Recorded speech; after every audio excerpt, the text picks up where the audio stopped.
So I recently thought about in depth how my biggest fear is probably just being perceived, like being seen, being heard, like without my mask.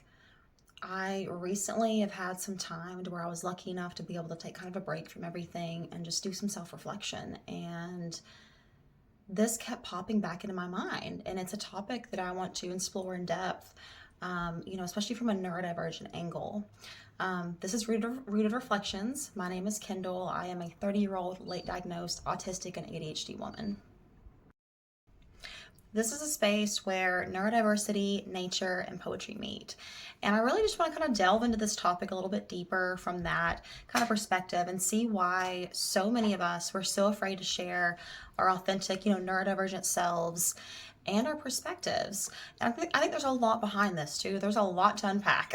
So we can all do it together right now. Not that I can unpack all of it right now because my emotional support dog, who's below me somewhere, is upset because I just let my bearded dragon out and she's getting a little jealous. So can only do probably 10, 15 minutes. So we'll get into it a little bit. So I think a lot of us, whether you're autistic, ADHD, or you have another learning disability or developmental disability, a lot of us have actually been specifically criticized for our voices, or we've had, issues with our speech. So me personally, I had to go through years of speech therapy. I hit a lot of my milestones early as far as, walking, talking, things like that. But I did have issues with pronunciation, certain syllables, letters, especially with I would say the pace of my speech. That's still an issue for me. It's easy for me to run words together, stuff like that. So I had to have, years of speech therapy just for people to be able to kind of understand me.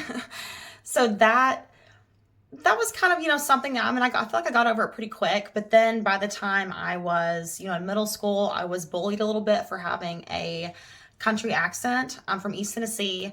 I don't know if you can tell. I do feel like I've covered it up a lot over the years. I kind of feel like my accents kind of change. It's almost like I have no accent. I don't know. I think that's something kind of unique to a lot of neurodivergent people because we probably have so many different tones and tonalities that we take on based on movies and characters just through masking and things like that. So I think that's kind of interesting.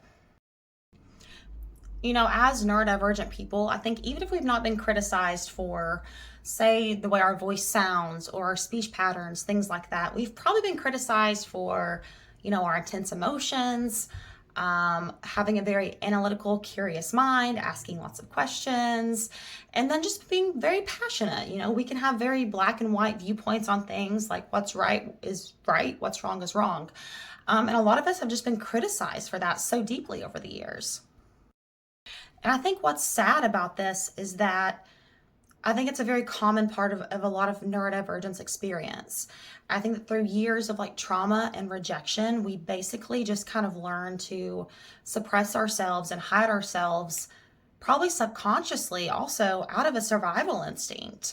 And I think especially when you add in those of us who are late diagnosed, even those who were diagnosed early in childhood probably still experience this. But if you're seen as higher functioning or lower support needs, even though that's such a complicated debate. And I think the reason why is because it can change so much. I feel like I can go from being high functioning to needing a lot of support from one day to another. But what I was getting at is I think a lot of us have had to just kind of develop these coping mechanisms to get by and these masks to get by. And the sad part about it is that the struggles that we have, they're not viewed as a neurodevelopmental or a neurodivergent type difference. They are just viewed as us being weird or hard to work with, or difficult. And I think that despite the daily struggles that so many of us are obviously experiencing, it's still just, I think it's mostly just still due to ignorance that people are really just unwilling to be patient with us, either knowingly or unknowingly, or give us the supports that we need or the accommodations that we need. But ultimately, what this does for us is we keep just getting hit with this message that you're defective. This is something wrong with you. And I think somewhere for me, I'm 30 years old right now. I think somewhere in the last couple of years, I finally got to a place where I just didn't care. I realized I don't want to hold back my opinions. I don't want to hold back, if something's bothering me. I don't want to hold back if I know something's wrong and it's wrong. But I wasn't just holding back on stuff like this. I feel like I've been holding back on my passions and my gifts. My fear of expressing myself went so deep to where I was afraid to even express positive things or positive emotions. Fear of being seen as too much or too excited. And I think this brings up, a lot of this video talks about the topic of masking. And the word masking, it's kind of a buzzword in the neurodivergent community, but it's basically, and I will say a lot of humans do this on some level, but neurodivergence, we have to do it on a level that I feel like neurotypicals really couldn't understand unless they could like be us for a day. But what I'm getting at is it's basically just suppressing your own needs, like your own needs, your own wants, and just like who you are as a neurodivergent person in order to fit in, be accepted. Sometimes it goes much deeper than that. Sometimes we feel like we have to do it out of survival. But what I will say is that after 30 years on this earth, the most painful part of masking for me wasn't the chronic exhaustion. It wasn't the identity crisis that ensued, not knowing who I was, having to copy so many different characters to fit in. It was the fact that I went to so much effort to do so, and I was still rejected. Like it still didn't work the way that I wanted it to. So not only am I now exhausted, I'm also rejected.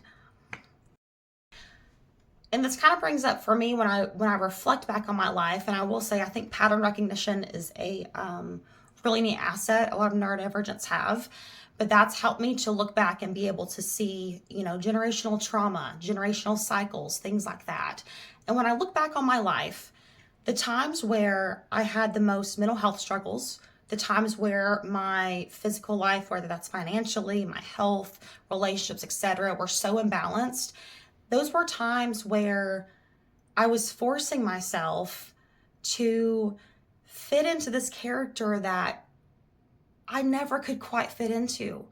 And I ultimately wasn't fooling anybody, not myself and not anyone else around me. One thing I've learned is that if you're really trying to attract anything positive in your life or work towards something meaningful, attracting healthy relationships, jobs, etc., authenticity, not to get too woo-woo, but like authenticity really is the highest vibration that you could be at. Authenticity allows us to get into inner and outer alignment so that we can create the reality that we really want, that we really deserve. And I'm not saying it's easy. And, this is something to kind of take with a grain of salt because I think that our safety should always be prioritized. And in my younger years, there were times where I hadn't gained enough social skills to learn when I could unmask safely and still maintain my boundaries. So if you've not, I think that part of the, I think sequential like steps to like progress and self-development for me, I had to learn those boundaries first to really be able to tap into the most authentic version of myself. And I think that creates the most safety as well, so you can do it in a safe space.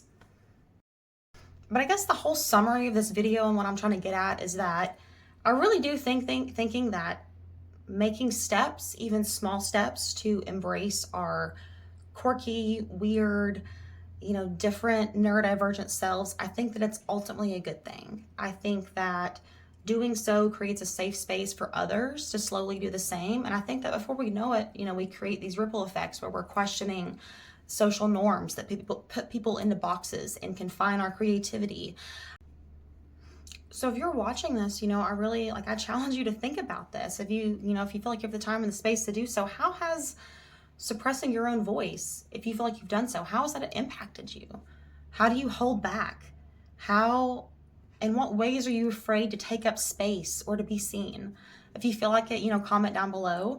I hope you guys, like and subscribe for more. I think the next couple of videos, I'm probably going to delve into some poetry.